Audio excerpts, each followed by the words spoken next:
What's up, everyone? Welcome back to the Hawks from Root podcast, hosted by yours truly, David Lee, aka D Lee for three. We got a special live edition of the draft coverage I've been doing over the last couple of days. Um, when we did our survey for Hawks fans, the most desired position were the big men. And, that makes sense for a Hawks team that necessarily hasn't had a 7-footer since the Dikembe Mutombo. It's been a position of contention with Clint Capella's relative decline. And I figured it was a great time to go into a deep dive about the prospects in this draft, the guys that make sense for the Hawks. And I thought, who better than my guy Ryan? Because he just released some really interesting data visualizations that can help you really conceptualize what these guys may look like in an NBA role. And Ryan, I'm really happy you took the time to be on. And yeah, how you doing today, man? Hey, appreciate it, David. Excited to be here. It's exciting time for basketball, middle of the NBA Finals, NBA draft around the corner. I mean, great time to be a basketball fan. And yeah, I mean, the Hawks, I love what the Hawks have been up to the last, year or so, just on this rebuild on the fly around Trey. So I'm excited to see where they go next. Yeah, for sure. I think this is like the best time of the year. Like you got the draft, you got NBA Finals, and we're less than a week away from the draft. So definitely time to be thinking about some of those guys. So I wanted to start off with one of the visualizations you did, and it was looking at, I believe it was the best scorers in the draft, and or scoring creators. And I was really interested to see that Ryan Kalkbrenner ranked very highly in that. And he's not someone that like you would initially think of someone who's like a really effective scorer. So like, and it's not the same volume or like the overall like like self creation. But what did you think about his placement on this sort of graph? Yeah. So this is some Cerebro Sports data where they track, basketball players going back to high school. They have Hmm. almost every event in the world on their site. So I was comparing NCAA prospects that are in the draft. So this is not including the international prospects, to be clear. But so this is not necessarily a projection tool, but it's somewhere between like a summary tool and just a quick, more so a comparable tool. It's a way to, instead of comparing points per game that might have different minutes and usage and touches, this tries to put it all on one scale with a scoring rating. Right. And I like to think of scoring creators as prospects who could be potential offensive engines, guys that can score, guys that can create shots for their team, the decision makers that can be like the primary options for an offense. Your team has no problem handing them the ball and saying, go make 100 decisions a game, and we're going to have a pretty good result based on those Hmm. decisions.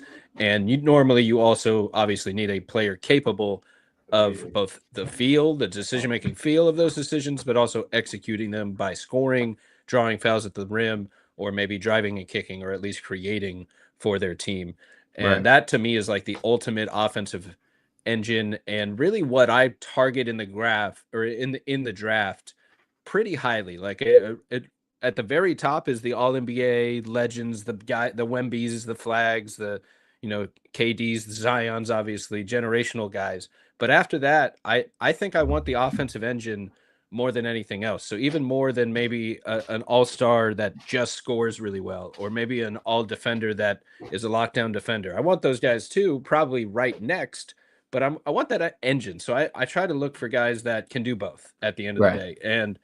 And for this one with Kalkbrenner, so he rates the highest in a lot of categories by Cerebro. He was one of the most efficient basketball players in college basketball last year. Both in we'll talk about his defensive side too, but Hmm. like he's at the top of a lot of charts, and he's just very efficient, tenured, experienced, smart basketball player. So he is the most efficient scorer among the NCAA group of all of these players charted, but not necessarily the best passer. To me, the since he is so highly rated in scoring but lower in passing, I would think of him more as a play finisher, and Hmm. he will probably be maximized in a play finisher role where he is set up to score, not Right. create. And talk about a nice fit, whether it's the Magic or the Hawks, but with Atlanta and Trey Young, you can't have enough of those guys. It's really one of the best like pairing fits in the draft. If you're just looking for a bankable big that brings a little traditional post up defense, but really he's a shot blocker who doesn't foul. He Hmm. has a potential catch and shoot 3-point jumper, and he can score efficiently at the rim in the post. Bring a little versatility down there and stretch the floor, so you have a potential shot blocker, rim anchor who can pick and pop with Trey long term. maybe more of a big brute compared to Onyeka Okongwu. A Right. little more versatility, little complementary option there. So definitely an intriguing option for Atlanta. And just to round out the chart, the x-axis is passing. It's floor general skills. So Mm-hmm. Ryan Nembhard, Kalkbrenner's former teammate, once upon a time at Creighton, Nembhard ranks the highest in passing among this group of draft prospects. And so guys at the top right would be the scoring creator prospects that we're kind of targeting if that's what we're looking for in the draft. The Mm-hmm. Cam Jones, who is like one of the best in the country at assists to turnover ratio. That's why he's so high on the floor general skills rating. He's also one of the best, most versatile scorers. So you have a natural like scoring connector type there with the potential of maybe he can also run some offense for us too. So Right. the guys like in the top, if you just kind of circle, does my mouse show? So if you just Yeah. kind of look at the top like 6 or 7 here names, you're looking at Dylan Harper, arguably the best scoring creator prospect in the draft. Cooper Flagg, the best prospect in the draft on both sides of the floor. Walter Clayton, one of the best shooters and scoring gravity types in the draft, who's also a point guard. Javon Mm-hmm. Small, one of the most complete guards in the draft, 3-point shooter, can run pick and roll efficiently, defend. Right. And Nick Clifford, another super versatile scorer who's also showed good passing feel. And that's a guy that I think, like, that's an example, Nick Clifford here, of someone that could kind of pop out on a chart like this, where it's like, you might think of him as a versatile scorer, but oh, he's actually top 10 in feel too. So that connector type feel off of a scorer, it just Mm-hmm. reassures you that you're not kind of walking into like a tunnel vision bucket getter who doesn't play with the team, who doesn't know when to read and react and kick out of a double. And Trey Johnson's another one. Con Knipple's another one up here that, Fears, Wolf, Edgecombe, McNeely, Kasparis kind of round out this group of guys, even Colin Murray more on the playing side. But, these are at the top of the charts in the offensive side of the NCAA prospects in the draft. And so I'm curious because for me personally, I have like Common Malawach as the best roller cut big in the prospect in this class. But right behind him, at least in terms of that particular archetype, I'd have Kalkbrenner. And so my particular opinion is I believe more into what I saw from Malawach pre-Duke, right? Like some of the tape in the Olympics, some of the tape in the BAL league, with his mobility and the shooting touch from the free throw line. But I don't believe in it so much that I would give up draft capital in the Hawks sort of case to move up to get him. And as well as effective as he was as a scorer, right? We're talking about someone who shot 84% at the rim. He was the best roll cut big in the class per points per possession. But then you see where Ryan Kalkbrenner ranks on that same sort of metric, whether it's the scoring, but then also the defense. And so it's like, I think the perceived gap between Kalkbrenner and Malawach, if you look at consensus, is mainly due to the fact that Kalkbrenner is so much older. And, some of the drawbacks that come with taking an older prospect, but I don't think you can dismiss the production by any means. And so I'm curious if you share that same viewpoint where it's like, these are guys that are in somewhat of the same mold. Kalkbrenner is 100% more realized. He may have less upside, but I don't think that's enough for me to say, okay, I'd rather move up, package 2 picks to go get Malawach as opposed to, possibly having the opportunity to take Kalkbrenner at 22. And that's not just based off the numbers, but I mean, he's a 2-time defensive player of the year in the Big Ten, put a lid on the rim. And the graphic you showed with the blue background, you can see where his defense graded out as well. So I'm curious on like your understanding or your opinion on like that gap between those two guys, and then just sort of like how that may translate for Atlanta. Because I feel like for me personally, I would love Malawach. He makes so much sense, but at the same time, am I worth giving up capital? Am I really willing to do that when you have these other options at 22 or 13? Yeah, that's a great question. I have them about 10 spots, give or take, different on my overall big board. And on my Magic big board, I actually really like the Kalkbrenner fit so much that he's up to 16th on the Magic draft guide that I dropped the other day. And Kaman Maluak is 9th. So they are relatively close, even though I do have Kaman one tier above. So, if you're in love with the talent, that's worth a trade up of, a pick to move up 10 slots if you love the talent for one reason or another. I do think he could be something of a defensive anchor and a really high-end rim roller. You mentioned the play finishing, the most efficient at the rim finisher Kaman Maluak was this last year, more efficient than I believe any college prospect ever, or at least in a very long time at Right. the rim. And I pulled up the blue graph to outline. So I probably could have labeled this slightly better. Let's say it's defenders versus at the rim, and at the rim actually combines a few of these things that tries to find the best big man. It combines defense and offense at the rim. So this puts them on something of a comparable scale where Kaman is down here, Kalkbrenner is up here, and for at the rim rating, you're looking at Kalkbrenner's first in both, but Kaman is rated fourth among all NCAA players at the rim via Cerebro in the draft, which means that this stat accounts for things like 2-point percentage and rebounds, blocks, and fouls, whereas DSI doesn't count 2-point percentage, but it does count steals. So both of them account for blocks, rebounds, and fouls, while DSI kind of focuses more on like the steals to foul ratio, and at the rim kind of factors in more of a 2-point percentage to try to target the best big men. But I kind of thought putting them on one scale, and then the bigger circle is bigger overall impact, CRAM, kind of shows a landscape of defensive impact versus at the rim impact versus overall impact. And, Kalkbrenner is rated super highly. Now, we should say that this is their ratings from their college production. It's not necessarily a projection of how it's going to look at the next level.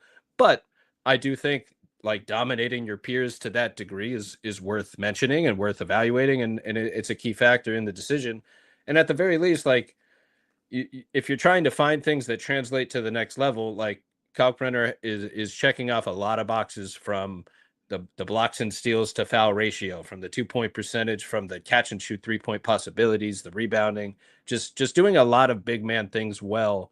That makes him really a complete big, even though he's a little old school too. He's not like killing you with mobility and fadeaway jumpers or some modern basketball, but it does fill a traditional big man role that, and at the end of the day, if he actually develops the 3-point shot, a DN3 big is a lot more rare to find than people realize. And that, I think, is what ultimately keeps his stock rising in the draft like this.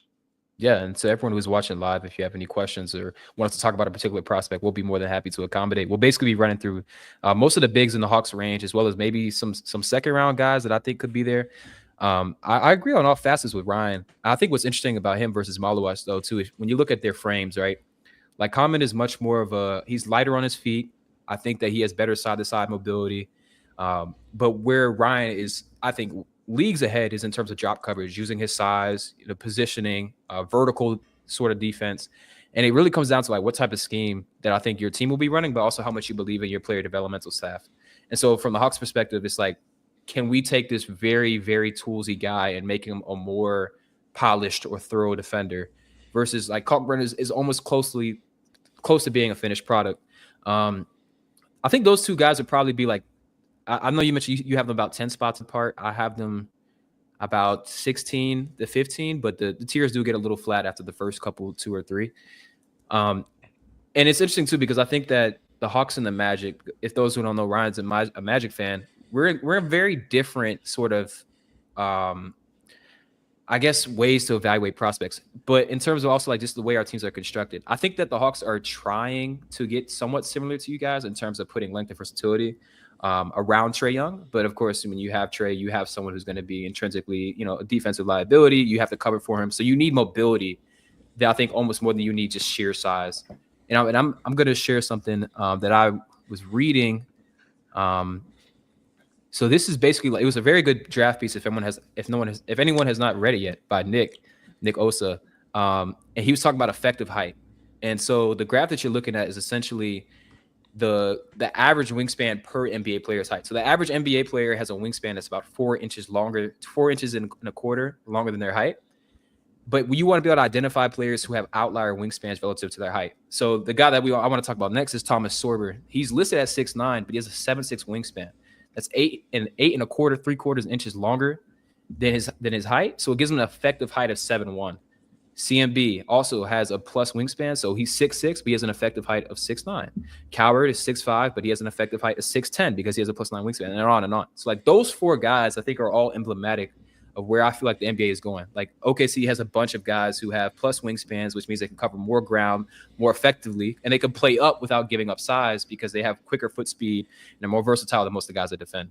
And so speaking of those guys, but particularly Sorber, like what are your thoughts on him in general? Like how do you think he stacks up statistically, because I mean, looking at this particular chart, you like he has an unbelievable wingspan and height differential, but he's also, I thought he was very good at being disciplined, and I'd love to hear your thoughts on this graph as well.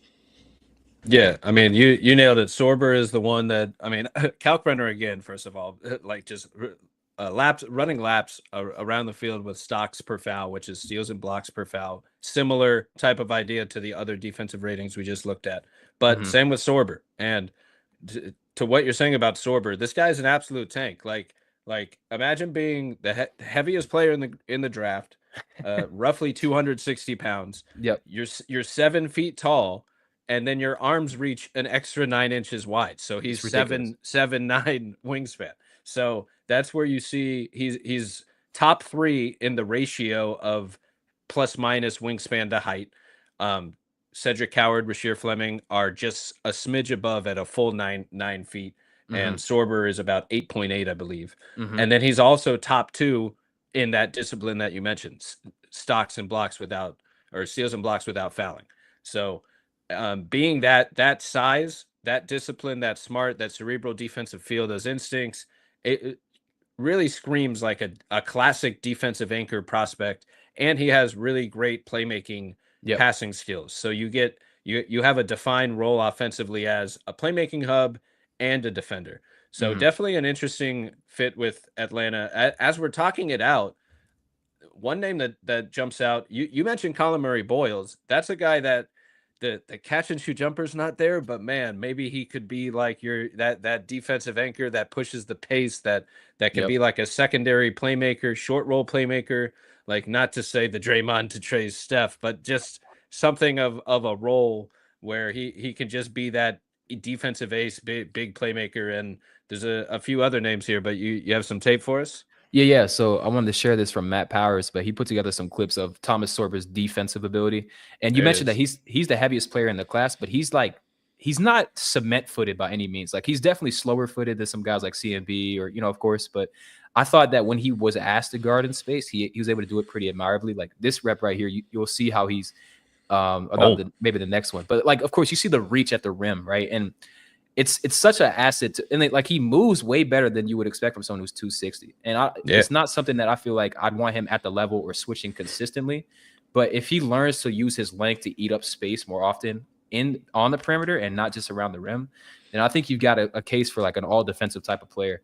And that's why I ended up so high on him, because I feel like, when you add in the passing, which I'll also show in a minute as well, then you have someone who's going to be multifaceted defensively, but also provides that like residual passing value, as from the top of the key or even like a short roll decision making. But I want to bring up this comment. Dirty Bird said, "Do you believe it would be more beneficial on the Hawks' current timeline to try to acquire someone like Gafford in a trade with 13th?" And he's saying, "I'm definitely a Malawash guy, but he's definitely a while away."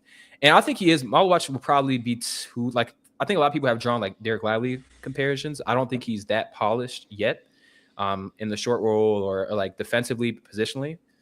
But I think like my hesitancy with giving up a real first at 13th for Gafford is like, you don't really see guys who are playing traditional. You don't see teams who are playing like limited offensive bigs see a lot of success. And as much as Gafford is a great play finisher, I wonder if you're giving up that much capital and he isn't going to be the starting big, is that an effective use of assets when it's like you could instead take a guy like a Sorber or a CMB or a Kalkbrenner or even a Yang, or, like there's just so many other options. If I was going to try to acquire Gafford, I would try to do 22. And if not, I would start with seconds, to be honest, because the other thing is Dallas needs to shed salary. So the Hawks have a trade exception. And so they could take in Daniel Gafford's salary and then basically absorb him without giving Dallas back salary. And they kind of need some help with that. And they also have a bit of a log jam with some of their centers and their forwards. So I would try my best to get away with seconds. At most, I give up 22. Do you value Gafford in that type of play style enough to like not take someone like a Kalkbrenner who can approximate that? Or what do you think? Do you think he's worth that? Yeah, it's an interesting trade idea. I think I like Gafford a lot, and I think he is worth, in general, a first round pick. What I was thinking was he's the kind of target that like I would think like the Mavs were looking for 2 years ago around Luka, where they ended up going in a different direction. But that's where they think, we're one or two pieces away here, where we're gonna ship off a first round pick that we expect to be in the 20s for Mhm. a proven starter, proven rotation player to join this that we know fills a need. And that, to me, like, I could see, like, if you think your team is ready to contend, that makes a little more sense. Like maybe the Lakers, who really need that big Right. man, if they had this late first, that makes a lot of sense to me. If you think Atlanta is that guy away to kind of jump back into the playoffs, I understand it, but I do think at 13, you're still in the lottery. I'd probably still lean towards wanting to draft the potential talent that there's a good amount of names that could be better than Gafford in 3 years, 4 years, Mhm. that have that potential and to be a starter. But it really depends on where you're at in the rebuild. I think because of what the Hawks did last year, they're a little bit farther away from that step, so they'd probably rather keep the talent. But and to your point, you can get a Kalkbrenner at 22 possibly as well, who relatively could play a little sooner maybe than Maluak. But I'd probably stick with staying in the lottery, look for a lottery talent at 13, I think. Yeah, agreed. And then so I Um, want sorry, go ahead. Yeah, let's see your sort of playmaking clips too, because I had one other name I want to throw at you. Noah Asengu is a guy that I think could be available. That kind of fits. If he falls to like 13, I Mhm. think he could really fit as like an upside play, as like maybe that's a Pascal Siakam type next to Trey down the road, where you get this like defensive play finisher with a transition killer or even better. So that's another name that I thought, and also Asa Newell is someone I thought maybe even at 22 that might still be there, Mhm. where he's kind of a complete forward for the front court, just to fill out the depth with a pro that has few holes in his game. He seems like he could be a really nice kind of all around fit with Trey, because he can play some 4 and 5, he can guard some 4 and 5, he can hit the open three, he can rim roll and bring a little counter post move. So that's another name to watch, I think, for Hawks fans. So I want to go ahead and show the Sorber stuff before I hit you with my personal Newell takes, because I think I'm probably a little bit lower on him than you are. But this is like a full reel of just some of the stuff that Sorber can do offensively. I love how strong he is. I think he shot 64% at the rim in the half court. Took about 60% of his shots at the rim as well. And this is the play I'm talking about. You see his feet, his mobility at his size, and his Oh, weight. Like, yeah. and he just covers so much ground with the wingspan that when you're able to be mobile as well, like he could be. I could see him being a cheat code defensively, and because he's so strong, and that's one of the passing flashes right there. Like he's falling out of bounds, is able to tip it to his teammate. He was able to run through some cross screens and finish around and through contact. I think I could really see him as a strong, I guess, like backdoor passer or operating out of delay. I don't think he's going to be like an offensive hub, but I think he can make like those tertiary reads. The jumper, I think, is smooth for his size, but I don't really feel really confident in projecting it. I think it'd be a nice to have, not necessarily something that I think will happen necessarily, but yeah, he's like, I'm absolutely in love with him as a prospect. I think I have him 5th or 6th. Um, and the other thing is too, like it could be tough because he didn't necessarily play well against the greatest comp, but there wasn't a lot of help for him on this team, especially like in terms of setting him up for plays, and that's why he had to carry such a high offensive and defensive load. So I think he's one of those guys that's going to scale down really effectively in the NBA, depending on situation. Now, when we talk Asa Newell, I am personally a little bit lower on him, and I think my biggest concern with him is I don't know if he's a 4 or a 5, and I think like there's differences between like being a tweener. Like I think Colin Murray Boyles, because of his defensive playmaking, his disruption, his wingspan, I could see him moonlighting as a small ball 5 or playing the 4. Where my concerns with Asa is I don't know if he's ever going to shoot it incredibly well. And because of that, it just and also my same concerns with like his handle. It's like if he isn't going to be, I don't think he could be a small ball 5. And then if he's going to play the 4, will he really be able to put the ball on the floor? Can he guard in space? And it really starts with like the shooting for me too. Like if we were talking about someone who had a better track record as a shooter, I think I could get behind it. Like his high school numbers, not a lot of volume until 2023. He shot 27%. For his entire high school career, he shot about 29.2%. And then NCAA, he shot 29%, but he did shoot better at the free throw line in college. And the other thing that kind of jumps out to me too when I think about Asa, it's interesting, but like, he played in the context where he was always playing next to a big man like Santu Surreal. And Surreal is like a real, at least in my opinion, like a real NBA size guy, even if he isn't an NBA quality, like, you know, an immediately like NBA quality guy. And when you look at Asa's numbers or the team's numbers in general, like when he wasn't playing with Surreal, they just weren't nearly as good. And it makes me a little bit concerned because I don't think the Hawks have that same sort of like ability to play him with the big in the NBA context, just because I don't know how his handle will look. I don't know how the spacing will look. So me personally, I would not really want them to take Asa. And I think 13 would definitely be too rich, which is what Saucy said. And I think if he is just a 4, then I think you get into like Zeke Nnaji territory, or you get into like a John Collins territory where you're a tweener, but like you're not a modern enough tweener to make it work. It seems to me like you're a little bit higher on him though. Like what's the biggest selling point? Because I feel like I'm kind of out on him. Maybe I just caught, you know, games where I didn't necessarily. And he's also like not my favorite type of archetype. So I kind of need you to help me get there, honestly. Sure, yeah, I can give you a little Asa Newell sales pitch. You hit on a lot of the concerns there. I do believe a little bit more in the shooting. I think it picked up as the season went on in Georgia. I think that senior season at Mount Verde was, to me, a little closer to maybe a role he might actually see at the next level. And same with Liam McNeely in that role, more so than the roles they had in college, where they were probably the best player on their team and got kind of a little more usage than you might expect. But for Asa, there's a couple things that stand out. In high school, his defensive activity, his length, his mobility was just insane. Like, it was overwhelming between him and Cooper Flagg and Derik Queen behind them, as you can imagine, that much talent. But like, that's what stood out, getting to see him like live in high school multiple times. It was just that frenetic, those arms never stop moving, like very cerebral type of talent defensively, to get his arms and create deflections with active hands and digs and stuff like that, and shot blocks and all of that. So that's what stood out at the high school level. And what I think his special skill would be his offensive rebounding, his pinpoint, his vertical leap to get that, like that top point that he can get to between his height and his jump. He gets very high on the ball to the point where he's one of the best offensive rebounders in college. So that's kind of his special skill to me. Those are the two big things. But the all-around game is more of a complete role player type of thing. I could see some sort of cross between like what we're seeing from like Kel'el Ware, perhaps, like in that all-around tweenerness in Miami, where he doesn't have a clear position, but he's clearly got some skills and length for his size.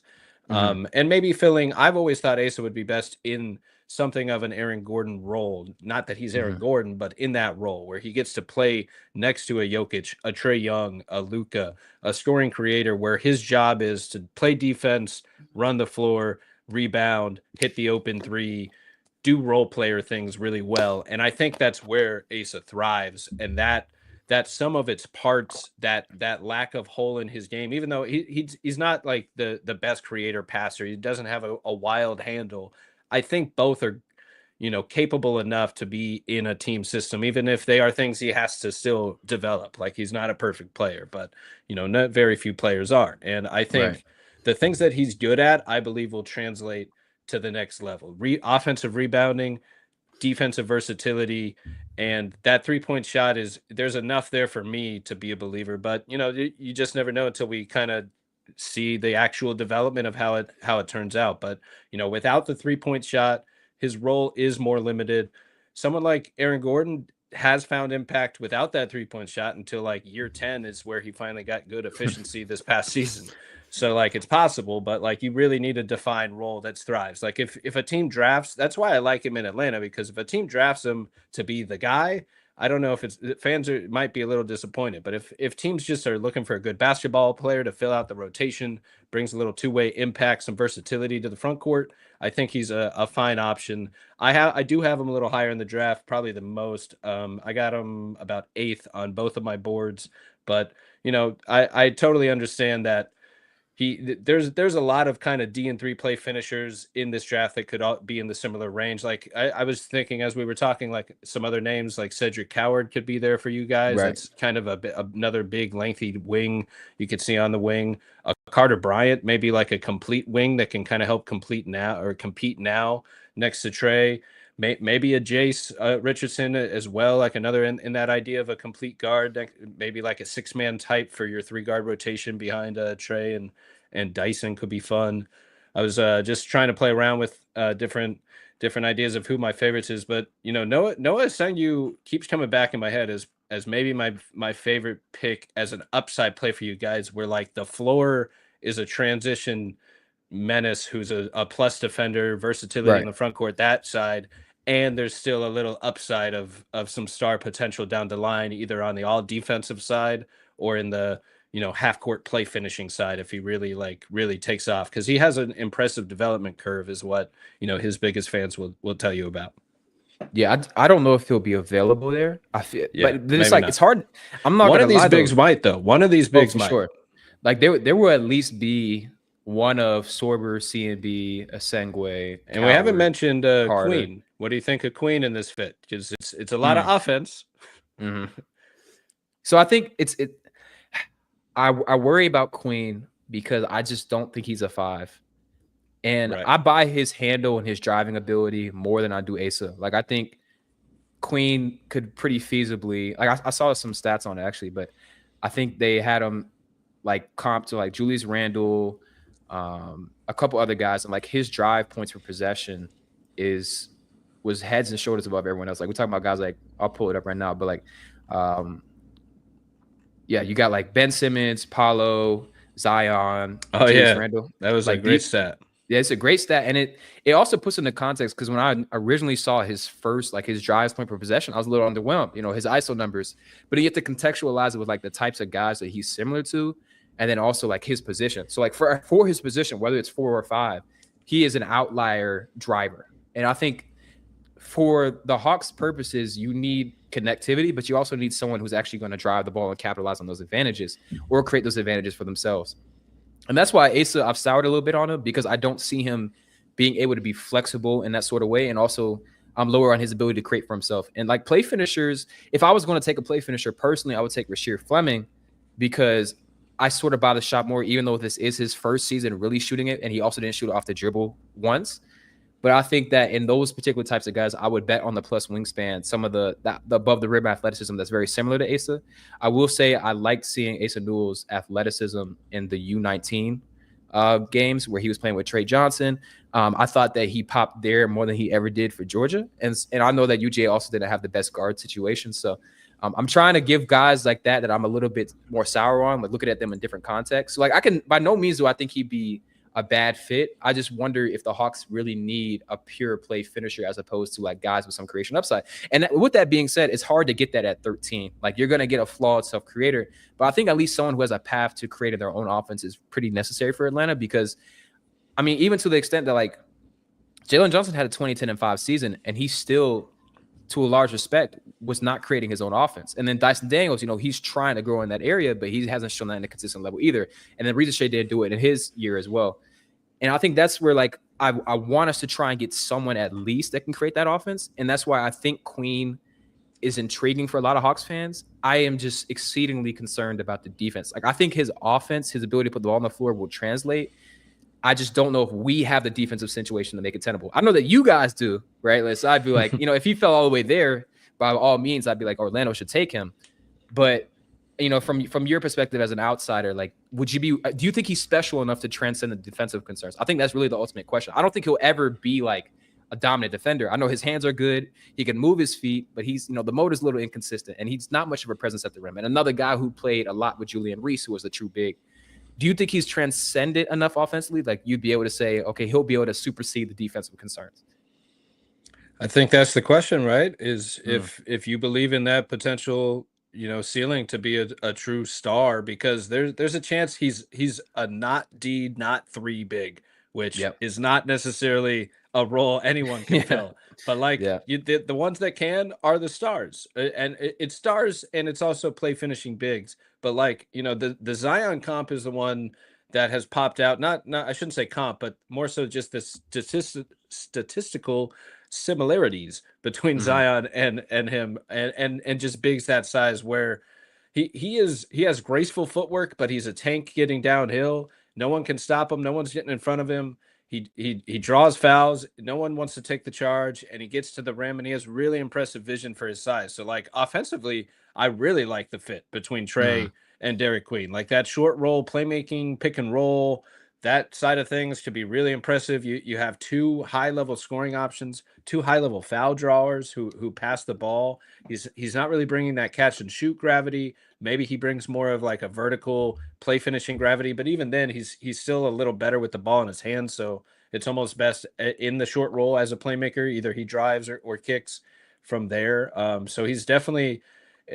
I think he's definitely worth a look in this range for this very reason. Like Yeah. if I think his potential, especially at that draft slot, outweighs the fit of just about everyone else in the draft at 13. I have him ranked right about 12th, and I don't love the fit with Paolo, so a little lower in Orlando, 13th. Mm-hmm. But yeah, if he's there, that's a big slip. But I really like that fit. Like I think Atlanta being here has the option to get a big name that can help the front court. I know.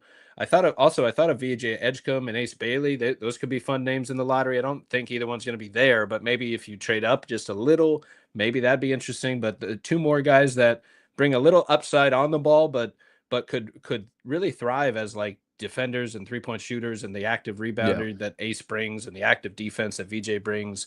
Like you could see that kind of sliding right into what Atlanta has now, and then building maybe on top with some upside. And the only other names in this, you mentioned Rasheer Fleming. Kasparis could maybe bring like a little Bogdan role that you used to have down there in Atlanta as like a Mm-hmm. six-man point forward type, like when Trey's on the bench. The catch and shoot isn't great there for Kasparis, so that when they're both on the court together would be a little interesting. And Noah Penda, really active big man Mm-hmm. international, who's another like play finisher type that could just slide right into this rotation, bring plus defense, versatile defense, high energy player, Yep. connective playmaking. He's a guy that could slide right in, especially and really good value if he's there at say 23, more so than earlier. But Queen, yeah, I think of all these bigs, I keep coming back to Noah Senyu for the two reasons we've said of like he kind of checks both boxes. He brings the play finishing now, and he Mm-hmm. has a little bit of this on ball upside, the driving upside that you mentioned, where you could really see like a special two-way talent there that doesn't really sacrifice impact on either end of the floor. So just between the play finishing and the upside, I think he's my favorite big of all the names we've mentioned for Atlanta. But I mean, Atlanta being in this position to be able to land any of these guys is pretty great for where they're at in the rebuild, because I think they're already on that upward trajectory with Trey and Dyson and what they did last year and all the young guys. So the more the merrier. Like to me, they're at the point where it's just flank Trey with as much defense as you can, and make Right. sure they can all hit the three dribble, pass and shoot kind of like role player necessities around him. And if you can get, take a swing on some upside, someone that can do that and has upside to be kind of a second or third option, that's probably what this team needs most around Trey at this point, is just Mm-hmm. other guys to carry some slack. 100%. And I think that that's ideally where, at least this upcoming season, you use the TPE to try to bring in some creation, but you have guys in the pipeline that could potentially become those creators. And I like those names you threw out, like Noah Penda. And I want to bring this sort of chart up just to give you all an idea of like what self-creation looks like for bigs. Because like outside of Colin Murray Boyles, you're either going to be a post-up player, or you're going to be someone who can roll to the basket and cut, or you're going to have to be someone who's good off the dribble. And Queen was by far the best driver, by far the most prolific off the dribble shooter, even though he didn't necessarily convert highly. But then you got guys who are better in the post up. So you got guys like Ryan Kalkbrenner or Asa Newell. They were better on post ups. Right now, and then you got guys who are better on the pick and roll. Like we mentioned that Maluach was one of the best pick and roll men of all time in D1 college basketball history. He scored 1.7 points per 100 per possession on those roll opportunities. And so I think it also comes down to like what type of style of basketball do the Hawks want to commit to? Like under Quinn Snyder, it's been a lot more movement heavy, a lot more egalitarian, like not as much trade ball, but you still do need like that core offensive action. Like, okay, we need a bucket. Can Comment come in and set a screen? Can he use his roll gravity to open up guys on the corner? And I think it's interesting to when I saw these numbers because, for example, another guy like there are guys on here who are more offensively tilted, like Maxime right now or Danny Wolf, and those guys aren't necessarily as good as rollmen. And so that's what's interesting too. Like even though these are better offensive players than someone like a Malawach or more versatile, they're not necessarily good at the traditional big man things. And even right now, who I initially thought would be like a really dynamic pick and pop threat, his numbers shooting off he shot spot up threes at 44%, and he was about 31% on pick and pop. And so it's like for someone who has such a great pump fake and a closeout driving ability, he has to be able to turn his 3-point shooting ability into a more dynamic way to get to his shots, as opposed to just standing statically in the corner because you need him to use his screen setting ability. So I'm curious on, like, we talked about a lot of the defensively tilted guys, and I do think that's where the Hawks will look first. We talked about Queen. When it comes down to offense, like, I know that you have Danny above Maxime right now. Because I think the Hawks' margin for error is pretty low with these picks. And what concerns me about Danny Wolf is some of the turnover issues. He didn't shoot the ball well, but he did shoot a lot of different threes. I've had people mention that Michigan schemed up shots to get him open. And that's a lot of trust from a coach, but it also means that he has the confidence to shoot out of movement, out of screens, flare screens. That's very atypical for a 7-footer. He ran a ton of pick and roll. He was essentially Michigan's point guard. Where do you think same question I posed with Derik Queen. Do you think that his offensive ability transcends the defensive questions? And do you think that Atlanta in particular has the defensive infrastructure to take someone like him at 22? Yeah, that's another great question. And I was also thinking in terms of who best fits with Trey at this pick. The follow-up question to me is who is definitely part of this core with Trey at this point? There's a lot of young prospects, but is there a clear is Dyson seems like he's here.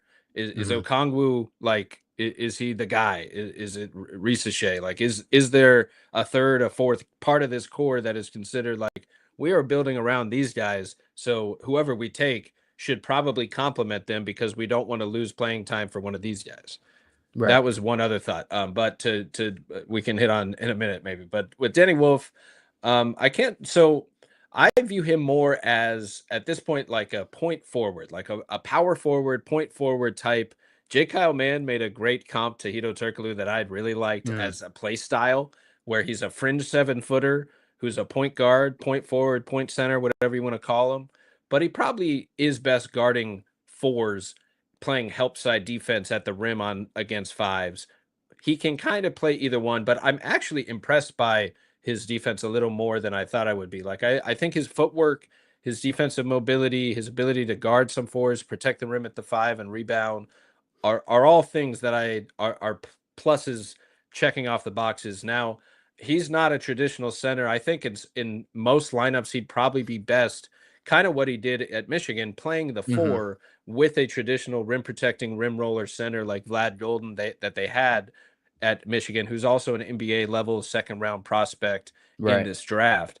And I think that right there is the proof of concept that, similar to Hedo and Dwight back in the day, I don't think people are going to be able to necessarily contain a Danny Wolf pick and roll if he's a 6'11" ball handler able to do all this at the next level.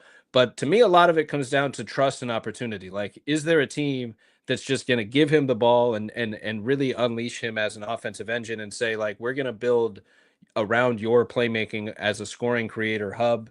And that's a big question mark. That's a lot to ask. And if he falls pretty late in the draft, that opportunity and expectation might not be there. But I do think he's between the 3-point versatility that you've talked about. It's just a very rare, and I'd even say unique skill set for his size. The idea that a 6'11" point forward or center can initiate your offense. He's hitting step back 3s. He's hitting pull up 3s. He's hitting all these different hook passes and no look passes, easily breaking down the defense and able to efficiently create offense through those decision-making field that I hit on before consistently as Michigan's main point guard, main plan of attack is pick and roll Wolf and Golden. And that's a proof of concept to me that will translate to the next level as an offensive role. I think he can do that very same role, running pick and rolls for an offense at the next level. But that being said, I agree that I don't think he's the most scalable prospect. I don't think he's a play finishing rim roller, vertical lob threat in pick and roll next to Trey like Clint Capella has been. That's just not his game in my opinion. I do think there's better fits out there than Wolf to Atlanta. Like I think there's probably better infrastructures where like or really teams that just have a little less that kind of need a ball handler. Whereas, Right. with Trey there, it not defeating the purpose, but it might just be a little bit of overkill because you're not really asking Trey to go spot up while Danny Wolf runs the offense necessarily very often. So like that, well, maybe there's like a pick and pop or something like that. But here's some of the plays now where it's just super rare to see a point forward who has this vision, the playmaking feel, and the touch to get these passes off. And Mm-hmm. I've never really seen anything like it. Like at the very least, I think, like I'm not trying to project like he's a clear future superstar, but I more so think that he has shown enough on both ends of the floor, high two-way feel, high motor, grab and go pace, good rebounder, good footwork, good shooting touch. Like he's just shown enough where he has very few holes in his game, very unique talent. And sometimes I think the outlier talents are the ones that end up popping at the NBA Mm-hmm. level that aren't the most traditional looking creators out there. And this is just a very special talent that I hope a team takes a swing on him and gives him a real Yeah. chance to kind of like be a part of running the offense. And I think he can very easily be a long-term starter, scoring creator type where he is making your primary decisions, running a lot of pick and rolls, but he's also a versatile scorer in other ways. It's not only pick and roll, but that's where he was rated highly as. But like via Cerebro on all those charts that I had, only 4 players ranked average or better at defense, 3-point shooting, passing, and the rest of the Mm-hmm. attributes and all those formulas. And it was Cooper Flag, VJ Edgecombe, Wolf, and Max Shulga. Oh wow. He's 14th in floor general skills. He rates highly shooting and literally all these categories. Some stats to throw at you just for the heck of it. The shooting profile you mentioned, 33% on 50 pull-up threes, 34% on 60 catch and shoot threes, 37% on 30 guarded catch and shoot threes.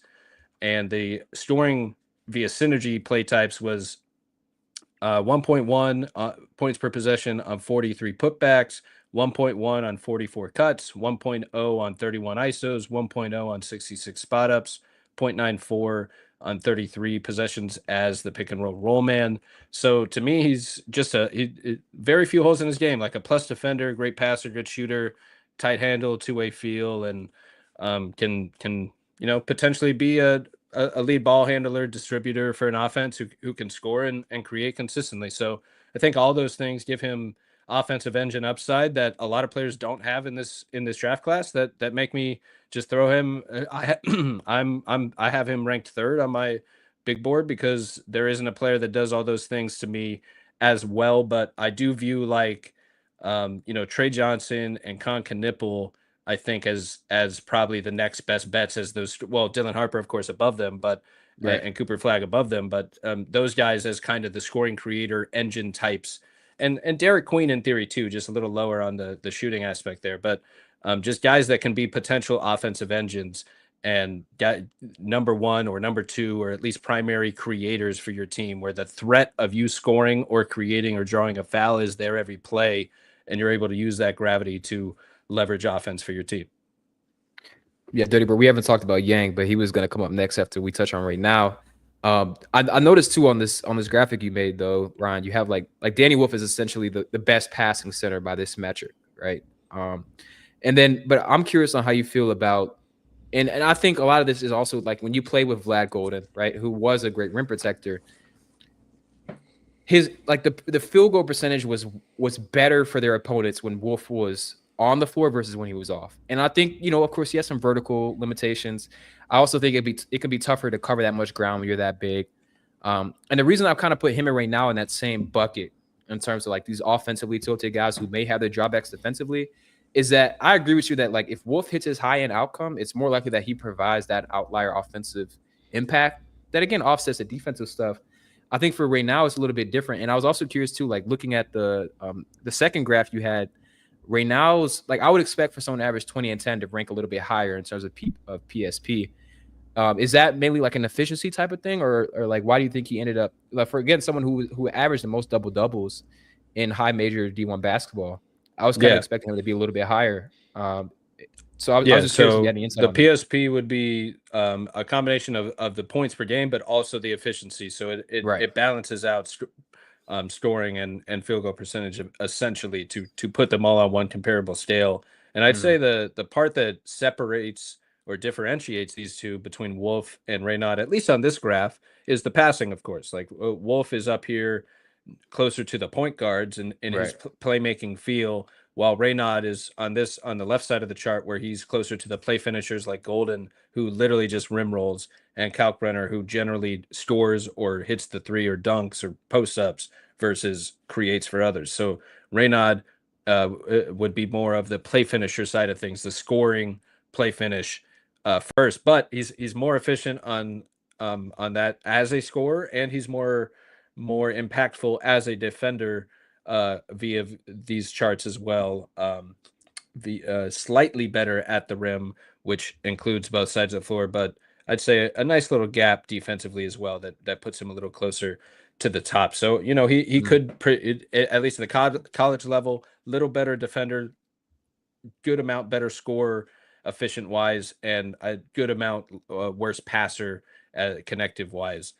So how will that translate? I would say that why I'm higher on Wolf is that all around aspect of the playmaking feel, the fact that he can create a shot for himself or others consistently is what really that comes mm, down to, while also being a plus defender.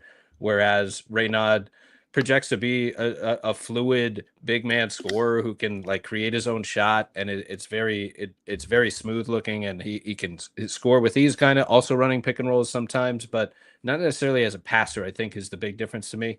mm. So, the defense and scoring and it should make him an interesting prospect. I'd say I have him a little higher in the second round, like low 30s or early 30s.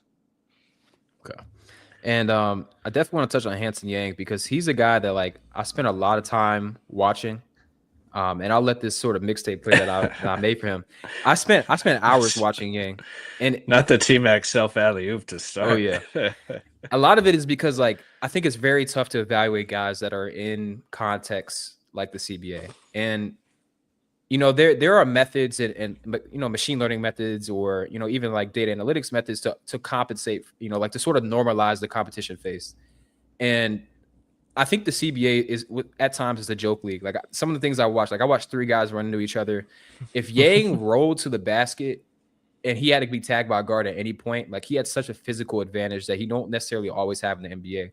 And the other thing is that the CBA actually has quite a few like NBA size centers, not necessarily NBA quality in terms of skill, but like, the guys who are almost too big to play in the NBA, they all play in the CBA. Like Taco Fall is over there. Mhm. And then they have some other guys like even Kenny Lofton, who's a little bit too unorthodox for the NBA. But what I think really has me bought in on Yang is the passing. I think he can make every pass that a big man could ever be asked to do. And I also think he makes like some legitimately star level passes. Um, Great passer out the post, can perform high to low actions super easily. I think he's a screen dribble handoff hub nearly from day one. He's really intuitive with the way he flips his hips. I love that play right there because like he goes for the handoff and then he's able to like just instinctively know when to release the screen. And I think a lot of the concerns start with the competition, but it's also about the defensive mobility and sort of just like his ability to hold up in space. I thought in the combine, I felt a little bit better about it.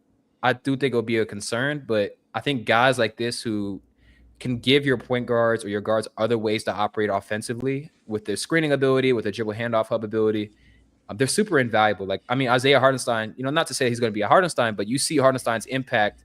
And even in like game 5 of the finals, where his screening early on was getting J-Dub open, the passing, the complementary passing where he catches it down low and there's guys cutting. And I can just see Yang fitting in so seamlessly as a passer with the Hawks. And then he has a lot of post-scoring upside. And then, of course, the jumper is not bad at all for his size. Maybe not, or results-wise it isn't, but like the fact that he can make passes like that with his like one-handed skip passes out of the post directly to the shooter's pocket, flip passes over the back of his head. Like I'm a real buyer in how special the passing is, and that's what's ultimately driving where I have him, which I have him like top 15. And I don't really see another passing. Like I think Sorber is a great passer as well, but I don't see another passing quality center in this draft in particular. And he's not without his drawbacks. Like I think his vertical athleticism is really underwhelming for his size. We're talking about someone who's 7'1". He's got like a 7'2.5" wingspan. He had some very embarrassing block shots, like embarrassing lack of athleticism where he'd get hung on the rim, or a guy who was 6 inches shorter would block his shot. But I think he just provides so much value as a passer. I love his touch around the rim. And so I would be more than happy if the Hawks took him at 22, just because I think the passing is so special. And I think that there are guys, but with that being said, I think there are guys with better physical tools or better scoring profiles that can at least approximate a little bit of the passing impact. Like I think like a guy like Sorber or even not like Kalkbrenner, but I guess more so a guy like even Amari Williams for Kentucky. Like I wouldn't take him that early, but like there are guys in this draft who are also great passers. So where did you end up on Yang? Like how concerned are you with the competition and like from what you've seen, like what do you think about the mobility? Yeah, and Amari Williams a good shout too in the second round. I like him a lot. I'm a little higher on him. I actually have them ranked fairly similar in as kind of these big playmakers late in the draft. I'm a little lower on Yang, like in the 30s, and then have him not too far behind. But he is a guy that I actually agree that a great passer would not be against the Magic. Looking at him, 25 feels a little early. Like I'd probably rather go with Kalkbrenner or even a Golden. But I think Reynaud and Yang are in the mix for bigs in that range, starting in the mid 20s or early 30s for sure. And you hit it with Yang's passing. I mean, his vision, his playmaking feel is incredible for that size. Like he is, a 7-footer that can pass and handle like that. Like that's a very rare combination.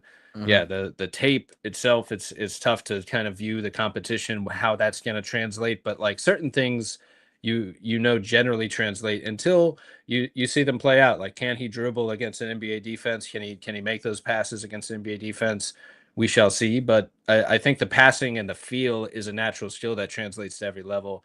It's the creativity of the handle. Will that translate if and similar questions about a Danny Wolf and concerns like, well, if you get like a smaller but active defender underneath you, kind of like an Aaron Gordon had effective defense against a Kevin Durant or a Karl Anthony Towns, where it's just a pest right underneath you and you can't do anything about it.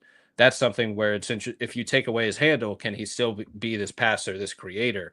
That's a question mark. But I think the skills themselves definitely at this point in the draft were worth a swing. Like it's a rare combination, and the defense is enough to intrigue you with that length as a rim protector, where you can project two-way impact. Like if you can be a plus defender for your position and show me one proven skill that gives me faith that you can develop the other skills a little bit, that's really what I need to see later in the draft for potential two-way impact. Like I'd love for it to be a bankable two-way skill set where it's like I'm going to defend and hit that three no matter what, and then I might also do these other things down the road. That'd be great too. That'd be nice, but not every player brings that D&3 floor that a lot of teams probably target and want in the draft to try to help them immediately is someone who can come in and just defend and shoot a little bit and plug and play. And then if you have any potential on the ball down the road, great. We'll try to fine tune that opportunity as well. So, Yang shows that with the defense and then, the handle and the playmaking. So you have enough there to kind of round out a two-way role, I believe, where not every player has to be able to dribble, pass, and shoot and play finish and defend, but like you want as many of those as possible. So if he can defend and dribble and pass, then you probably have to balance the floor with someone who brings more shooting, more defense, more scoring versatility or defensive versatility, whatever kind of balances out his pros and cons on the court. Yeah, makes sense. And I think I definitely bank on the passing to translate. It's more so about like, to your point, like, can he make those same types of passes against NBA speed? Because the CBA is a very slow league as well. Right. And it's one of those guys where like I think you'll know better once you bring it in for a workout. So that's why I was happy to see the Hawks were able to get him to work out. They were one of 6 or 7 teams that sent a scout specifically to China just to look at him. And so I think they're 100% interested. I just think they're probably trying to evaluate, same questions we're asking. Like, what does this look like in an NBA context? I think the passing is special enough that I would make that bet. The only guys at 22 that I would take Yang over would probably, or that I would take over Yang, would probably be Kalkbrenner. And it also depends on what we do at 13. Ideally, I would want to go wing at 13 and then big at 22. Unless CMB or Sorber is on the board at 13, then I'd go with the wing. So I'm curious as well, because while the Hawks, I think with the Bane trade, quite as it stands right now, Orlando's decisively ahead of Atlanta, right? But I do think they're probably approaching the draft in a somewhat similar fashion in terms of like, we would prefer guys who could help us win this season as opposed to like long-term developmental bets. And also, you guys haven't necessarily relied upon the young guys in your rotation anyways. I mean, Jet Howard hasn't got a lot of burn. Outside of Anthony Black, like there hasn't been a recent Orlando Magic draft pick outside of like Franz and Paolo that has played like those consequential minutes. And so from your perspective, it's really a two-parter. When you're looking for someone for Orlando and like for a guy who could contribute, are you looking for guys who have already played and like, I'm thinking about like the concept of like scaling down versus scaling up. Like, for example, Walter Clayton Jr., who I would love for you all, is scaling down his role. And we've seen him be effective off the ball, like running off handoffs, or as opposed to someone like, I guess for the Hawks, I know Sengue would need to scale up to get to his ideal outcome for Atlanta. And so when you're thinking about guys for Orlando, and which I think is also applicable to Atlanta as well, are you looking for guys who are scaling up or scaling down? Do you have any like general thoughts on that? Yeah, that's a kind of a good point there, where I do think they're on slightly different timelines. I think Orlando is like, with the Desmond Bane trade, like they have said, we are trying to contend this year, and the Hawks are back more so trying to rebuild that playoff competitor and then win now, compete, make the playoffs, and continue to ascend. But still probably where Orlando maybe was before the trade, I think, just not quite at that level. So all that is to say, I would still maybe target someone with a little bit of upside for Atlanta that can help now, but also can help, like projects to really help 3 years down the road around this young core with everyone else. But guys like Kalkbrenner fit both situations, where like you can use, he's a guy who could immediately contribute because of his experience, his age, his defensive instincts, his smarts on the offensive side, the screening, just all the little things he does well, with the potential of a 3-point shot. And there's a chance that just kind of develops and improves all around as he reaches his potential. It might not be some crazy upside as a star, but like his two-way impact should just continually rise, and while contributing immediately. So that's a guy that fits most teams, but especially fits these two teams and their needs very well. And with the 23 and the 25 pick, a pretty good chance he's going at one of those slots if he's not gone already, just based on what we're talking about. I view him as, I like Danny Wolf and Walter Clayton for Orlando, but like he's right there. Like he's probably third on my target list at 25, with a Javon Small, Cedric Coward as well in that mix. Some other names, Will Riley, Sion James could be there for you guys. They're just to take some other swings on guys that I like in that range. I could see. I feel like Atlanta can go in a lot of different directions here. For sure. Like there isn't like a clear answer necessarily for them, but I do think going upside is at least with one of the picks, like maybe not both. Like you do have two picks. You have a lottery pick. Maybe go a little more upside on the lottery, and a guy that can contribute right away with 25, because that is definitely where the league has trended in general, as well as teams targeting good basketball players. A Tristan Da Silva comes to mind for Orlando, who's a guy that like played well when given the opportunity, like showed he could score and step in as a starter.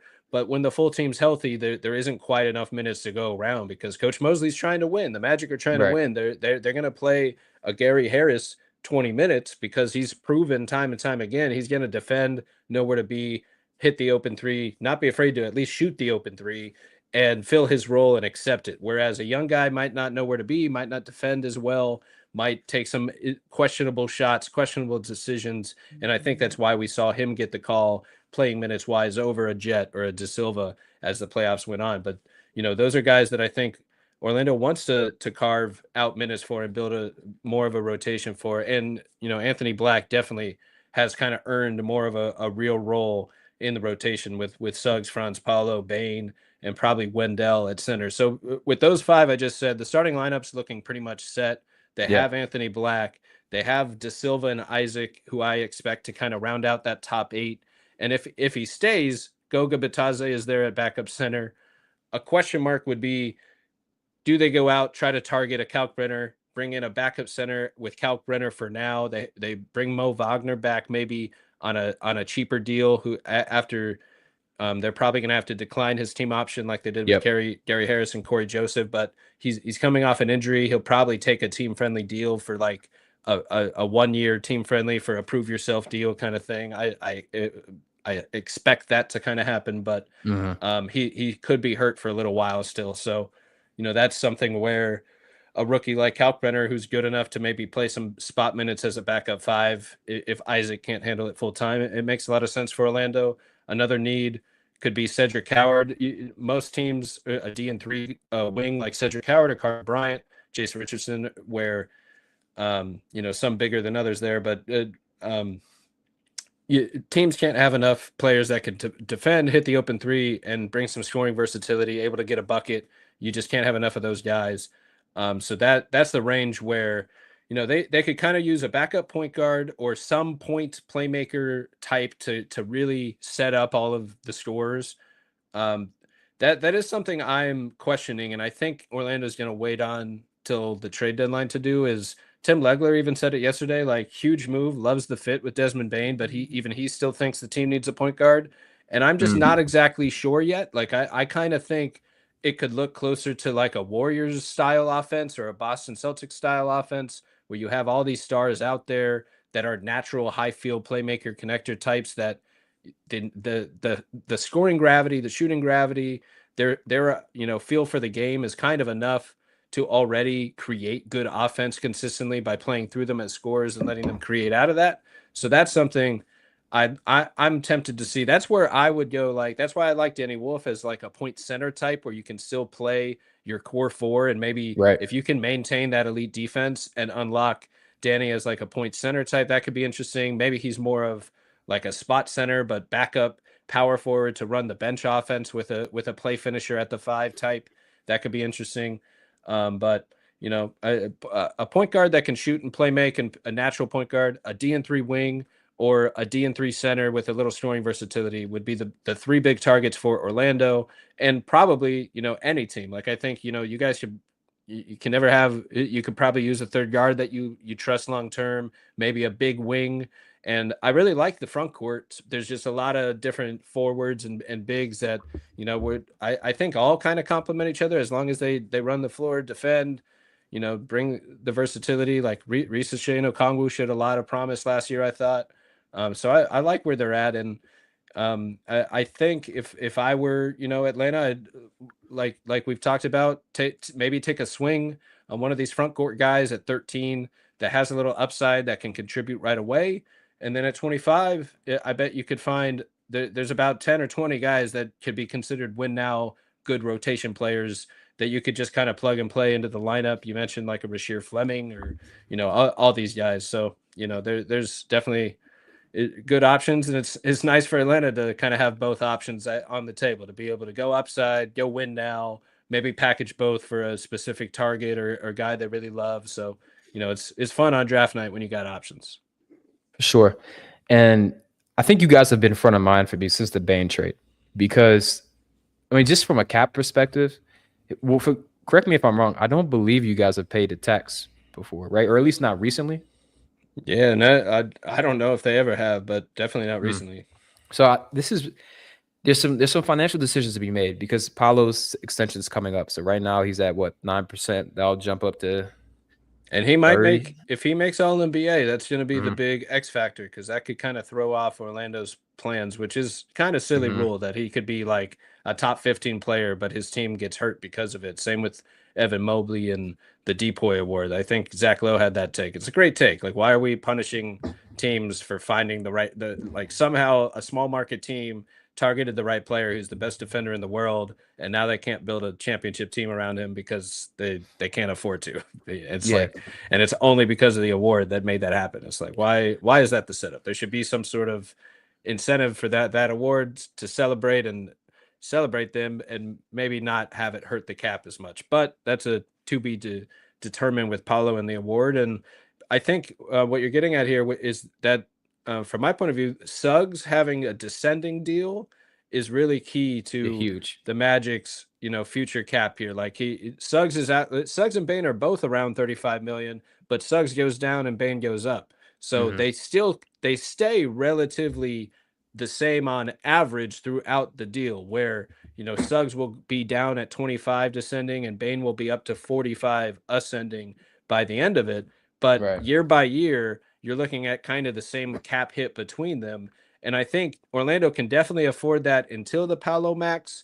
And we'll see if it becomes a super max and if they can afford all four. But what's interesting is all the word coming out of Orlando is that the Devos family is fully willing to pay whatever it costs for this team. So Wow. we will see. Like, if they're willing to go above the first apron, let alone the second apron, I mean, shoot, they're really committed to winning, and we just haven't necessarily seen them do that. But I don't know if they've really had the opportunity to do it either.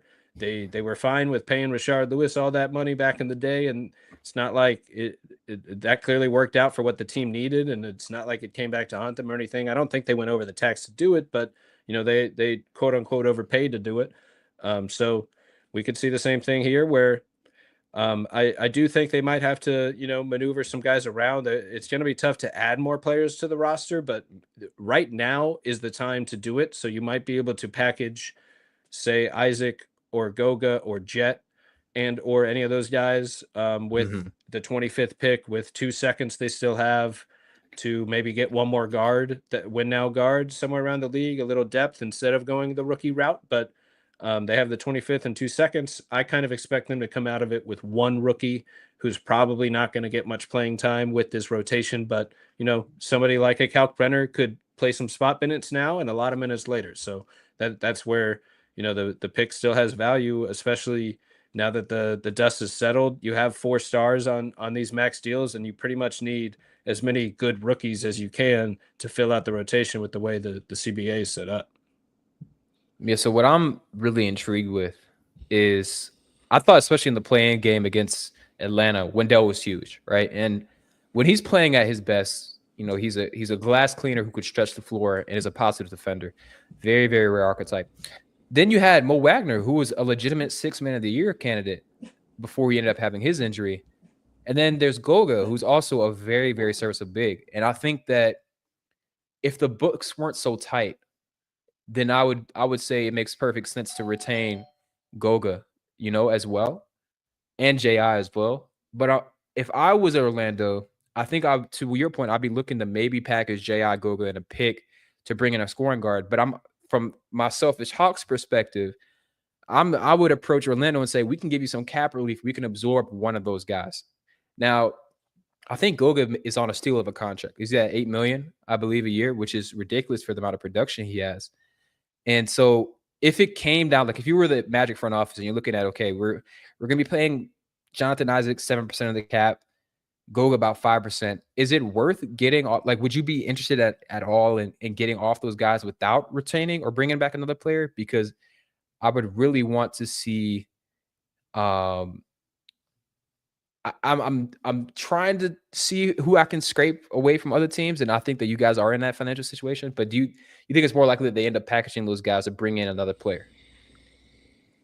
Yeah, the only reason it'd be tough to just not get another player back is what I was getting at the end there, is that they just don't have many moves left, kind of to Mm, make around these guys, where like they need bodies to fill out the rotation, I think. And if you sell off a Goga or an Isaac for a pick and some salary relief, you do get that asset back that you kind of just lost in the other deal, or at least one of them. But mhm. um you're just losing a body, and Mo Wagner's already kind of hurt, and Wendell and Goga and Isaac are all kind of injury prone.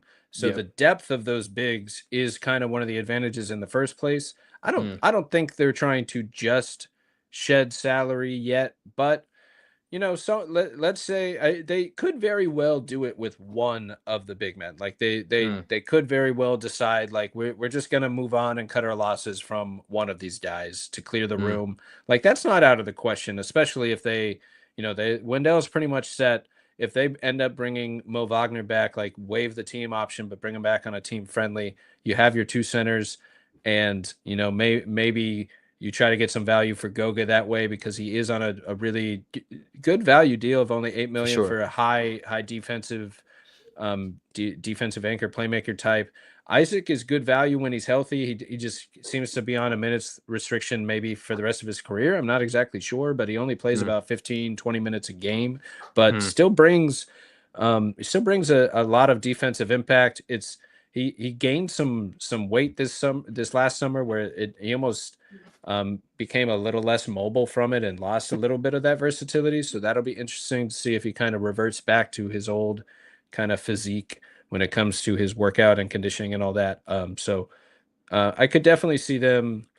I think the likelier option is they try to package one big and maybe Jet and maybe some of these picks this year for some help on the bench. And I think it would be more like either a guard or a wing because of all the gluttony of bigs they already kind of have.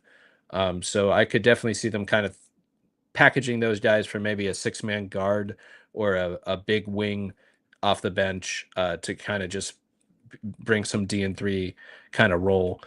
Because I don't really think the kind of unicorn center that they would want is really out there, or that they're going to get him for just that package. So it'd probably be more of let's try to flip like two of these guys for one more proven offense role player to really help make sure that like the wheels are greased on this offense, and there's no like double down on some more spacing for this offense. I think is what would be left in play. But they could just draft at 25 a rookie as well and kind of hold him out. So I guess we'll see. But I do think they would lean towards one more proven rotation player is where I expect them to go this summer at this point.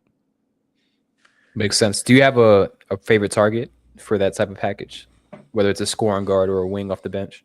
Yeah, most of them are kind of the same guards as before, but now Hmm. we kind of know the shooting is taken care of, and we don't necessarily have to just have just a shooter. But I think like for me personally, like more so a guard, a natural playmaking point guard that can hit the pull up three, I think is still, you know, good to have. Kind of a third guard. Like at the moment, it would be Suggs, Bain, and Anthony Black. So in something of a backcourt for this team. Hmm. So Black is more of like a tall point forward type. If you're gonna pair someone with him off the bench, maybe it's more of like just a traditional point guard that can hit the open three. I mean, Chris Paul is like a really fun name that's just Yeah. flying around. Like that's more of like just a classic. Like he'll fix your offense for a good 50-win offensive team for a season. Even though he's getting up there in years, he's still just making teams better every stop he gets, including the Spurs this year. But Hmm. some names, Malik Monk is awesome. I don't know if that's enough to get him, but that'd be an awesome fit. Just a playmaking handoff hub, not quite a natural point guard, but like just another shooter that can kind of slide right into this system as a super six-man type off the bench. Um, let's see. I mean, again, I don't know if it's enough to get like a Colin Sexton, but that's another like fun rotation player who's probably more of a starter, proven starter. But if he could be a six-man for this team, that would be a pretty killer six-man to have, Yeah. like a starter level guard off the bench. But there's a lot of names. I don't think it's enough for Anthony Simons. That was the big target before all the trade rumors. I don't think that package is enough for someone like that. But yeah, I mean there's a lot of proven guards around the league, and at the end of the day, I think they like this roster. They could very well do nothing and just take a rookie, but and kind of be set for next season and just bring the rest of the guys back. But I do kind of think there's one more move for like a proven guard, like one of these guys that we mentioned. Sounds good. I think I would love Sexton for you guys. I think he makes a lot of sense. Yeah, that'd be fun. He's even something that I think like I floated around for the Hawks using that trade exception as well. Um, yeah, I think you guys aren't done either. And I think like as it stands right now, I'd say Orlando has a pretty good chance to be a top 4 team. I think if they can find a little bit more scoring punch off the bench, now you're talking about pushing the Eastern Conference Finals. I still think that even with the Bane trade, there does need to be a little bit of a mentality shift with Paolo for me to feel really comfortable. And it's not that I think he needs to drastically change the way he plays, but just more so, embracing some of the screen setting ability, playing out of the short roll instead of necessarily having to play the way that I feel like he almost had to because of the offensive situation, right? I mean, like when you have poor spacing, teams can shrink the floor on the pick and roll. So a lot of those times where he's catching and turning or facing up from the post, it's because it's almost out of necessity, right? Because of the way the offense is structured. And, as his efficiency wasn't great on those play types, I mean, the alternative is kicking out the KCP, who, didn't have the best years shooting the ball. So I'm excited to see how Paolo's game is impacted by this, because I think you could get a really fun 2-man game with him and Bane. I think Bane's grown so much as a tertiary creator in the time that he played without Ja. And honestly, when it came down to this trade, like, yeah, I mean, it's 4 first, but at the same time, I don't think you get a better fit at shooting guard for this Orlando team outside of Anthony Edwards or Devin Booker. And both of those guys would be consequentially more expensive. And so I absolutely love the trade for you all. I think it does launch you up a tier or two. I think that there needs to be a little bit more work done to shore up the bench rotation and maybe be a little bit less defensively tilted, because I mean, as dominating as the defense was, like they were also stopping themselves from scoring points. And I think, like you don't want to be the Rockets in the playoffs where you're like overly reliant on defensive playmaking and offensive rebounding to shore up your half-court offense, right? Like there has to be a balance. I think they're getting closer to that balance. And then as long as you can keep those guys on the rotation that like give you those different types of looks, you guys will be very dangerous. So just for my last question before we end up wrapping up, I'm curious, like where do you personally feel about like their potential standing in the East? I think also you guys are the first of many Eastern Conference teams that I think are going to like start this arms race, because once Boston went down, when Jason Tatum unfortunately had that Achilles injury, with the way that Cleveland fell out in the playoffs, the fact that they're going to have to pay Evan Mobley so much, those are the 2 biggest contenders in the East. They're going to be very limited by salary constraints or Jason Tatum's injury. There's almost like a crack in the window or a crack in the door where I feel like a lot of Eastern Conference teams are going to look at. So I guess a 2-parter. Where do you think you guys will stack up with the rest of the East? And is there any other teams you think could make those big splashy moves? Me personally, I think Miami will try and get KD now. But I'm curious on how you feel about Orlando standing going into the 2026 season. That'd be real fun. Can't wait to see where KD ends up. But the Magic are ready, man. Like I've been saying, I already thought they were kind of a top 4 East team and top 4 defense in the NBA for 2 years running, where the year before last everything went right, and last year everything went wrong, and they fall somewhere in between. And that was before the Bane trade. I think the offense could see a total overhaul. Like maybe there's a lot more of a Warriors type of delay handoff action now between Paulo and Bane or Suggs, where you got Bane and Suggs running around the perimeter using that shooting gravity off of kind of the playmaking of Paulo, where it's a handoff or a post up and a kick out, where maybe Bane is just treated as like the primary option is let's get Bane an open 3-point shot at however we can and whatever play type we can. Maybe that like outlet of his shooting gravity is enough to really balance out the rest of the offense. But obviously Paulo's still the guy and Franz is still like the 1B. So that'll be an interesting wrinkle of, I do think Paulo and Franz will do the initiating, but I would love for the offensive overhaul to be a lot more plays to just be based around like, let's find Bane for a 3-point shot, use that shooting gravity to keep the defenses honest, Right. and have defenses have to scramble for him at all times and make sure we're maximizing that gravity and that in turn will just open up the floor for everyone else. Like I think we're right there with anyone in the East to that point. Like that, I agree that, the Celtics looked like the juggernaut of they've perfected 5-out basketball, and then suddenly it's all over for a minute, or at least there's a delay. I think if they do nothing, I think the Celtics will still be a contender next year. That's how great they are at what they do, like an elite defense with like 4 stars instead of 5. Like, they'll be in the hunt. They just won't be the overwhelming favorite like they were before. But like the Knicks proved that they're all in trade for Bridges, and then the Towns flip has worked enough. We'll see if they keep Towns now, but that worked enough to get them to the conference finals. Same with Pascal Siakam to the Pacers. That big move trade off, and now we got Bane to the Magic, Right. and that's the big move paying off. And I was thinking about it earlier. The Knicks were willing to go all in around like a 30-year-old Jalen Brunson. The Magic are going all in around a 22-year-old Paolo Banchero, who like I think most would view as more of a superstar trajectory than Brunson.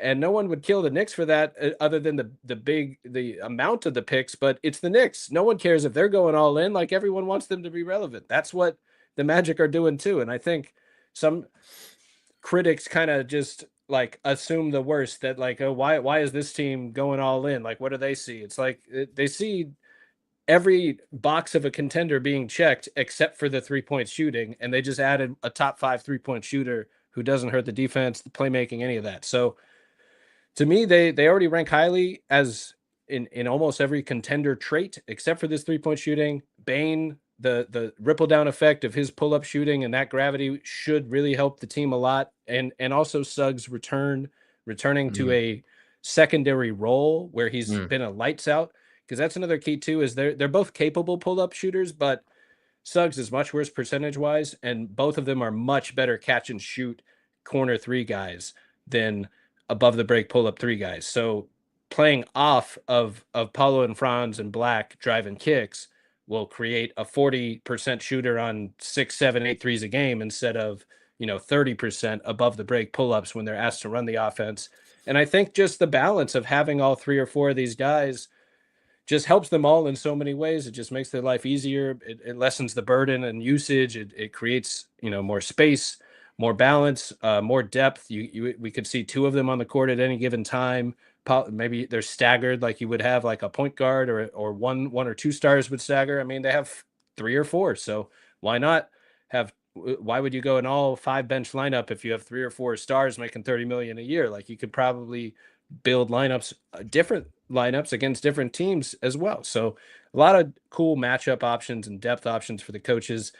I still think if they were a top 4 team, East team with a top 2 defense before the trade, I think they took one more step up and are officially knocking on the door, ascending towards contending. Like not expecting a championship tomorrow, but like expecting to contend and compete with everyone else now for the foreseeable future in the playoffs. And I mean, how many teams would I rank above them? Like not a ton, like as clear-cut favorites. Like I think they're right in that group with the Pacers, the Cavs, the Knicks, the Celtics, the Bucks. I think the Magic are right there, especially regular season wise, where the defense pays off, and they should be a little hungry to win a few more games this year after all that Right. last year. So like that I think is where we could see the 2 seed with the second best defense last year. Like I wouldn't be surprised at all. And worst case is the injuries hit again, and if Bane's shooting somehow just totally disappears, there is a what if of what now. But that's a pretty big what if, where we have a 5-year sample size of Bane's proven shooting. So I think that's ultimately where the calculated risk of it all, the big bet that the Magic made on themselves, is we're creating open threes and we're adding the best 3-point shooter in the league, not named Steph Curry, arguably, and he plays defense. Like this is just a match made in heaven, a bet worth making. So they took the gamble on themselves, and I think it's enough. It's going to be a push. They now have a 3rd or 4th star. They have multiple all defensive prospects. Like we could go on about all the things they do well and some of the flaws they have to deal with. But I think they're ready to make some noise in the playoff next year. And the goal should be win 1 playoff series and ideally, win a couple, make a run, make a conference finals, and really get on the stage, big stage, get that experience. And to answer your other question, another team in the East that might jump on the idea that the Boston Celtics are hurt or beat up a little bit next year and maybe make a trade. I mean, who knows what the Bucks are going to do with Giannis? Like it seems like they're holding on to Giannis, and he seems to be happy enough forever there. Maybe they flip Dame again. I don't know if it's too soon for that, but if Giannis is staying, the Bucks are always a possibility to make a big move, a big swing of a trade for someone. But they're already kind of in that tier. I think the Pistons are definitely going to be back and just as good next year. So they're a team to keep an eye on. If they have enough assets to make a big move, that could be interesting, where they could easily jump right up into this group. The Heat are a good shout for KD. And the Hawks are right there. I mean, the Raptors want to contend. They want to be good. So like they might try. Like they're collecting a lot of good players. So we'll see if they make that leap. I think the Raptors are a good like team of all the teams like ranked 9 or 10 below. I think the Raptors would the Sixers are also trying to be good, but the Raptors are another one where I could see them making a win now trade to try to like just be competitive. They keep collecting these guys. Like they just added Ingram for that same reason. They traded a pick for Podol when they could have been rebuilding. So, they seem to be intent on competing as much as they can. And the Bulls are interesting. I don't see the Bulls as much of a big trade target this year, but I'd say the Raptors, the Heat, the Sixers are on the table, but I think that their big trade would be around this third pick that they seem to be interested in moving around maybe. So we'll see what happens. I'll go with probably the Raptors as my team is the random sleeping team that might make a big trade, try to make some noise. But if the Pistons add like another big talent, that's another one where if they could jump straight to contending if they kind of find the right mix of talent to add to that core. Yeah. I think we saw it in the playoffs with them, but like they just had too many guys relying on Cade. It felt like, of course, Beasley and Tim Hardaway provided some much needed shooting. But Tobias Harris he's never really been able to reliably scale up, and he's a little bit like older in his career. Some of the half-court offense numbers with both Asar and Duran on the floor weren't great. So they've got a number of moves I think they could make to take that leap. I think for Hawks fans, a lot of us feel like, we should be making that same type of move, or like we should be trying to be very aggressive. And I don't think we're necessarily in that same position, first off. But also I think the guys that we could trade for, whether it be a KD, whoever else it may be, we don't have enough insulation around those guys to make it work. And so I would caution Hawks fans, be a little bit patient. We're in a very good position relative to our expectations. I mean, we've got a team with a very young, promising core under 25. You got 2 draft picks. You've got about $40 million under the cap. You got $25 million trade exception, right? And our window just isn't there yet, just like Dirty Bird just said. And it would be a hasty move. I think if you're going to do an all-in move, you first need to prove to Trey that you're building a more cohesive roster, and then you guys are able to, like, I think pushing for the 6th seed would be great. The way that I feel like the East is going to be an arms race, so I would temper the expectations and like not tie it directly to the seed. Although the Hawks we need to win at least 45 games, I think, to take that next leap. Okay, then the ownership of the front office can say, okay, maybe this team's ready for the next step. The East is not going to be easy by any means, and I think honestly it may be even more competitive than the West, just with the sort of like the vacuum that the Celtics have left. And I think to your point, teams like the Raptors who finished out the play-in, they're looking to contend. Miami's looking to contend. The Sixers want to be back in a big way. I don't think there's going to be a lot of teams that are selling in the East. I think if you're going to get any teams that are selling, will be in the West. So we may see a little bit of a shift in the balance of power. I'm rooting for you all just because I'm really interested to see how it looks. I think there's some really interesting things they can do offensively. Hopefully, if you guys do end up, moving on from a big, I'm more than happy to accommodate them down in Atlanta.